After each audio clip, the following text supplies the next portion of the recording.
क्यों मनाते हैं होली? क्या है इसका वैज्ञानिक कारण, क्या है इसका पौराणिक कारण, क्या है इसका सामाजिक कारण?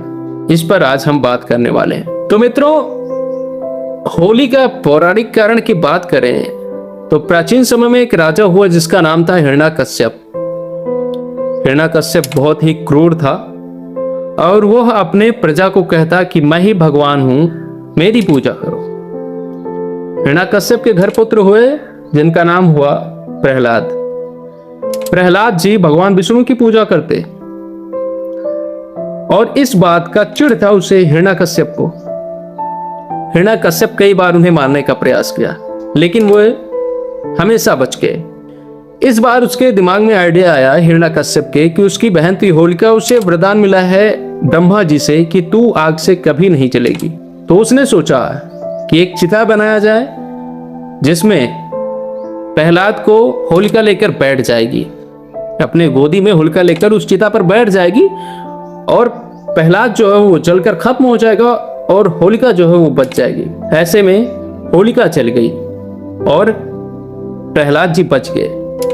तो कहते हैं कि जब बुराई पे अच्छाई की जीत हुई तो सारे लोगों ने खुशियां मनाई, इस कारण होली मनाया गया। अब अगर इसका वैज्ञानिक कारण देखा जाए या वैज्ञानिक महत्व देखा जाए तो अभी हम जब फरवरी से लेकर मार्च में जाते हैं, मतलब सर्द से लेकर गर्म की ओर जब जाते हैं तो छोटे छोटे बैक्टीरिया और वायरस ये पनपने लगते हैं। ऐसे में हमें जुकाम बुखार हो जाता है, ऐसी तमाम बीमारियां हो जाती हैं, खांसी।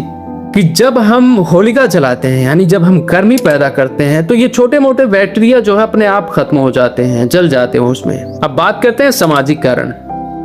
तो सामाजिक कारण यह है कि भगवान श्री कृष्ण जी काले थे और उन्हें जो गोपियां देखती तो उनको काला कहती, इसलिए भगवान कृष्ण चिढ़ जाते और उन्होंने गोपियों को रंग लगाया कि मेरे जैसा तुम भी दिखो, इसलिए कि मेरा ये लोग मजाक बनाती हैं, मैं इनको काला करूंगा। इसलिए होली मनाए जाने लगी। ये था सामाजिक कारण। और अब रंगों की अगर बात करें तो आज तो केमिकल युक्त रंग आ गए हैं, लेकिन तब जब रंग बनते थे तो नीम की पत्ती, फ्लास की पत्ती, यानी नीम की पत्ती आप जानते हैं बैक्टीरिया को मारती है। फ्लास की पत्ती जो होती है हमारे त्वचा पे बहुत अच्छा काम करती है। हल्दी जो छोटे मोटे संक्रमण को ठीक करने का क्षमता रखती है। ऐसे कई चीजों की पत्तियां लेकर तब रंग बनाए जाते थे और वो हमारे शरीर के लिए फायदेमंद होते थे। और वो भी इसी टाइम खेला जाता था कि हमारे शरीर में जो छोटे मोटे बैक्टीरिया चिपके हो वो खत्म हो जाए। ये था सामाजिक कारण और वैज्ञानिक कारण।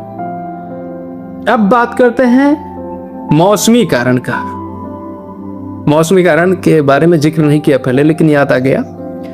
मौसमी कारण जैसे देखो, अभी हमारा गेहूं पकने वाला है, हमारा गन्ना खत्म हो चुका है, हमारा जो चना है वो लगभग दाना बना चुका है, बस कुछ ही दिनों में उसे हम काटेंगे, गेहूं को काटेंगे कुछ ही दिनों में।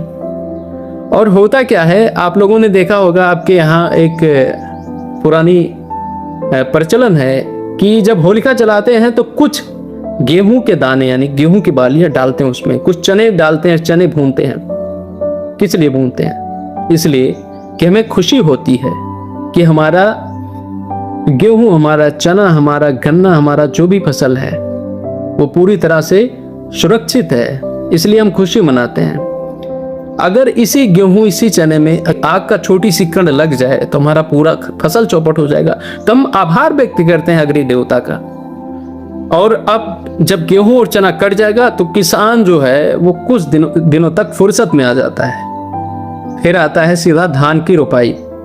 अब ये शुरू होगा मई के बाद ही, यानी जून में।